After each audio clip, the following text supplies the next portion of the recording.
حضرت عمر رضی اللہ تعالیٰ عنہ کا دربار لگا ہے. ایک شخص کو پکڑ کر لوگ لے آتے کہ شخص نے ہمارے باپ کو قتل کر دیا. حضرت عمر رضی اللہ تعالیٰ عنہ نے پوچھا کیا ماجرا ہے بھائی؟ اس نے کہا جی واقعی میں ان کے باپ کا قاتل ہوں، لیکن میں نے قصداً قتل نہیں کیا. ہوا یہ کہ میں ایک مسافر ہوں، جا رہا تھا، راستے کے اندر سبز چراگاہ تھی، میرا اونٹ بھوکا تھا، اس چراگاہ میں داخل ہو گیا. اس کے بوڑھے باپ نے پتھر اٹھایا اور میرے اونٹ کو مارا، اس کی آنکھ نکل گئی. مجھے بڑا غصہ آیا، میں نے وہی پتھر اٹھا کر اس کے باپ کو دے مارا، لیکن وہ ایسے ٹھکانے پہ لگا کہ اس کا باپ فوراً فوت ہو گیا. میرا قصد اور ارادہ نہیں تھا، لیکن بہرحال میں اس بات کا اقراری ہوں کہ میں نے اس کے باپ کو قتل کر دیا ہے. آپ جو حکم سنائیں میں اس کو قبول کروں گا، لیکن میں ایک مہلت مانگتا ہوں کہ میرے دوست، میرے بھائی کی کوئی رقم میرے ذمہ ہے، میرے پاس اس نے امانت رکھی ہوئی ہے اور وہ مجھے پتا ہے کہ میں نے کہاں چھپا کے رکھی ہوئی. اگر آپ فیصلہ کر دیتے اور میری گردن کاٹ دی جاتی ہے تو وہ امانت جو میں نے رکھی ہوئی ہے سنبھال کر کے میرے علاوہ کوئی جانتا بھی نہیں ہے تو وہ اس تک کون پہنچائے گا. اگر آپ مجھے 3 دن کی مہلت دے دیں تو میں جا کر کے اس کی امانت اس کو واپس کر کے پھر واپس آؤں گا. پھر یہ پھندا پھانسی کا میں اپنے گلے میں ڈلوانے کے لیے تیار ہوں.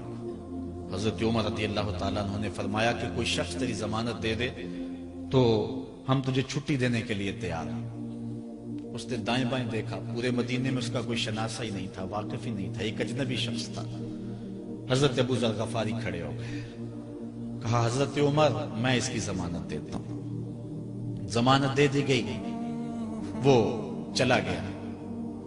تیسرے دن وعدے کا جو وقت تھا لوگ جمع ہو گئے، دربار لگ گئے، ابھی تک آنے والا نہیں آیا. لوگوں نے کہا ابو ذر تو نے غلطی کی ہے، ایک اجنبی کی ضمانت دی اور ابھی تک وہ نہیں آیا. اور میاں صاحب فرماتے ہیں ایک بار جو بھائیں اڑ جاندے ہو پھر کدی نہ پھنس دے دے. ظاہر ہے وہ چلا گیا، واپس تو نہیں پلٹ کے آئے گا، اسے پتا ہے کہ آگے سیدھی سیدھی میری موت ہے، تو تم نے یہ کیا غلطی کی؟ خیر آپ نے فرمایا کہ اگر وہ نہ آیا تو یہ پھانسی کا پھندا میرے گلے میں ڈال لینا، لیکن بہرحال میں نے اس کی ضمانت دی. کچھ عرصہ بیتا کہ دور سے گرد و غبار اڑتا ہوا دکھائی دیا. جب صورت واضح ہوئی تو وہی شخص تھا. حضرت عمر فاروق رضی اللہ تعالیٰ عنہ کے دربار میں کھڑا ہو کہنے لگا حضرت کسی وجہ سے تاخیر سے پہنچا ہوں، معذرت چاہتا ہوں، اب جو حکم ہے پورا کیجیے. حضرت عمر رضی اللہ تعالیٰ عنہ اس کے پھانسی کے احکامات جاری کر چکے تھے. آپ نے فرمایا کہ ابو ذر یہ بتا کہ تو نے اس کی ضمانت کیسے دی جب تو اسے جانتا نہیں تھا؟ تو سن حضرت ابو ذر غفاری نے کیا کہا ایک اجنبی میرے محمد کے مدینے میں پناہ مانگ رہا تھا اور اس نے چاروں سمت دیکھا اور کوئی شخص نہیں تھا جو اس کو امان دیتا اور اس کی ضمانت دیتا، تو میں نے اس لیے ضمانت دے دی کہ نہ بھی آیا تو اپنی جان چلی جائے گی. کل کو یہ تو نہیں کہے گا کہ محمد کے مدینے میں کسی نے ضمانت مانگی تھی، پورے شہر میں کوئی ضمانت دینے والا نہیں تھا.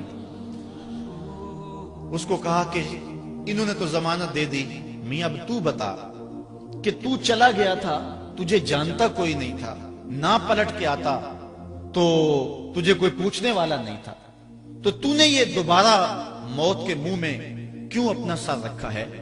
تو اس نے کہا کہ میں نے کہا کہ ایک اجنبی کی ضمانت ایسے شخص نے دی ہے جو مجھے جانتا بھی نہیں ہے، اور اگر میں نہ گیا تو لوگ قیامت تک اجنبیوں پر بھروسہ نہیں کریں گے کہ اجنبی یوں سلوک کیا کرتے ہیں. تو حضرت عمر رضی اللہ تعالیٰ عنہ اس کے پھانسی کے احکام جاری کیے. تو جن کے باپ کو قتل کیا تھا وہ بیٹے کھڑے ہو گئے، کہنے لگے تاریخ کی کالک ہم اپنے منہ پہ ملیں گے، ہم بھی اپنے باپ کے قاتل کو معاف کر دیتے ہیں. یہ ہماری تاریخ ہے، یہ ہماری کہانی ہے. لیکن آج ہم کس جگہ پہ کھڑے ہیں اور کیا ہماری صورتحال ہے؟ نہ ہمارا کردار رہا اور نہ ہمارا کوئی تشخص رہا. آج ہم نے اپنا تشخص بھی مٹا کے رکھ دیا، اپنے طرز زندگی بھی بدل دی. نہ ہماری باطن کی وہ روشنی رہی، نہ ظاہری وہ صورت رہی کہ ہم پہچانے جائیں کہ حضور کے غلام ہیں، بلکہ آج بھانت بھانت کی بولیاں بول رہے ہیں. اقبال نے کیا کہا تھا؟ اپنی ملت پر قیاس اقوام مغرب سے نہ کر، خاص ہے ترکیب میں تجھے قوم رسول ہاشم.